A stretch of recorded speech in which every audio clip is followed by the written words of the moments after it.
भक्ति चैनल में आप सभी का स्वागत है। आज मैं कार्तिक महात्म्य का 8वां अध्याय आपको सुनाने जा रहा हूँ। नारद जी ने महाराज पृथु की नक्तवत संबंधी जिज्ञासा शांत कर आगे कहा, अब मैं तुम्हें विधि विधान सहित कार्तिक मास के स्नान का महात्म्य बताता हूँ। श्रद्धा होकर सुनो। इस विषय पर जानने हेतु मैंने परम पितामह ब्रह्मा जी से प्रार्थना की थी, तब उन्होंने जो कुछ बताया वही मैं तुमसे कहता हूँ। ब्रह्मा जी ने कहा, हे नारद, तुम सदा ही लोकहित के प्रश्न करते हो। यह प्रश्न लोकहितार्थ तुमने किया है, जिसका उत्तर मैं विस्तार पूर्वक दूंगा। हे नारद, जो कथा मैं तुमसे कहने जा रहा हूँ, इसके श्रवण मात्र से ही पापों का नाश हो जाता है। एक समय नैमिषारण्य में शौनक ऋषियों को सूत जी ने कहा कि हे ऋषिगणों, सत्संग से मन पवित्र होता है एवं पाप दूर हो जाते हैं। ज्ञानियों को मोक्ष मिलता है और सांसारिक कामनाओं की पूर्ति होती है। जिस प्रकार श्री गंगा जी पापों को नष्ट कर देती है, चंद्रमा ताप को नष्ट कर देता है और कल्प वृक्ष दरिद्रता को नष्ट कर देता है, उसी प्रकार सत्संग एक ऐसा चीज है जो उसी क्षण मनुष्य के सभी पापों को धो डालता है। उसके सभी संताप मिट जाते हैं। हे पुत्र, सत्संग का एक क्षण भी दुर्लभ मोक्ष को देने वाला है। हे वत्स, कार्तिक मास मनुष्य को सत्संग का सर्वोत्तम अवसर प्रदान करता है। इस माह में धर्मचारिणी महिलाएं एवं पुण्यात्मा पुरुष 2 घड़ी रात्रि रहने पर ही शैया त्याग देते हैं और कुश, तिल, अक्षत, पुष्प तथा चंदन लेकर किसी सरोवर पर जाते हैं अथवा किसी नदी या जलकुंड पर स्नान करते हैं। हे पुत्र, घर के स्नान से तालाब पर जाकर स्नान करने से 10 गुना अधिक फल प्राप्त होता है। तालाब से 10 गुना फल नदी प्रदान करती है।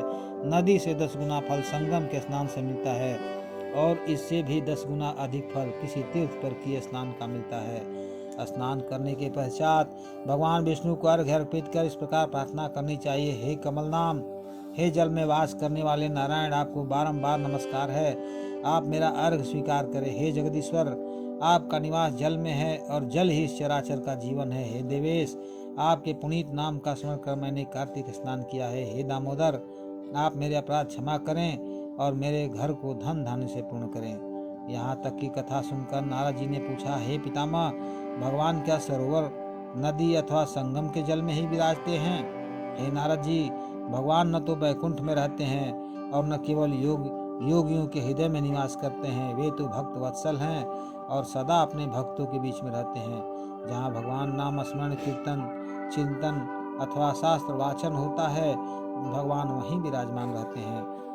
तात्पर्य है पुत्र कि भगवान तो सभी जगह समान रूप से रहते हैं। जो भक्त प्रेम से सराबोर होकर अथवा दीन भाव से उनको पुकारता है, भगवान तत्काल ही वहाँ प्रकट हो जाते हैं। हे नारद जी, भगवान सदा से पूजन अथवा स्मरण करने वालों से सदैव प्रसन्न रहते हैं।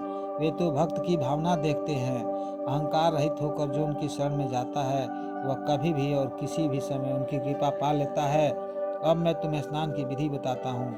कार्तिक स्नान के इच्छुक श्रद्धालुओं को नाभि तक जल में खड़े होकर अपनी देह निर्मल करनी चाहिए। तत्पश्चात मन की शुद्धि के लिए विभिन्न मंत्रों द्वारा भगवान के गुणों का गायन करना चाहिए। जल में खड़े होकर भगवान विष्णु के निमित्त जल अर्पण करें और प्रार्थना करें कि हे प्रभु, हे दयालु, जब जब भी भक्तों ने आपको पुकारा है, आप उनके कार्य सिद्ध करने के लिए अब तक पधारे हो। हे जगदीश, मुझे भी कृतार्थ करें, मुझ पर भी कृपा करें। इसके बाद विधि पूर्वक अंजलि भरकर देवता, ऋषि और अपने पितरों को जल अर्पित करें। तत्पश्चात श्री राधा जी सहित भगवान श्री कृष्ण की आराधना करें। इसके पश्चात वेद विधाओं में पारंगत शालीन ब्राह्मण का सम्मान करें।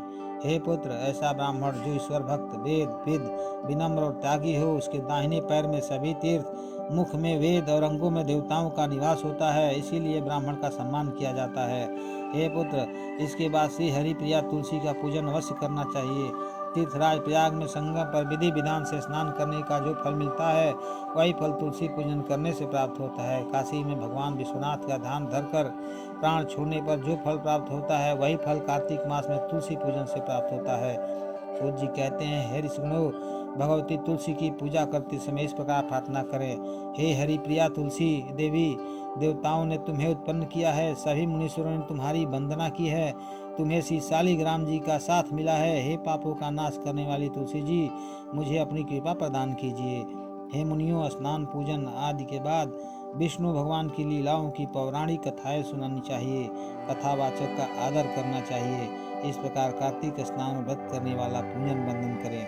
ब्रह्मा जी बोले, हे नारद, कार्तिक मास में विधि विधान से स्नान पूजन करने वाले के सभी मनोरथ पूर्ण होते हैं। जो जन श्रद्धा युक्त होकर इस कथा का वाचन या श्रवण करते हैं, उनकी भी सभी मनोकामनाएं पूर्ण होती है।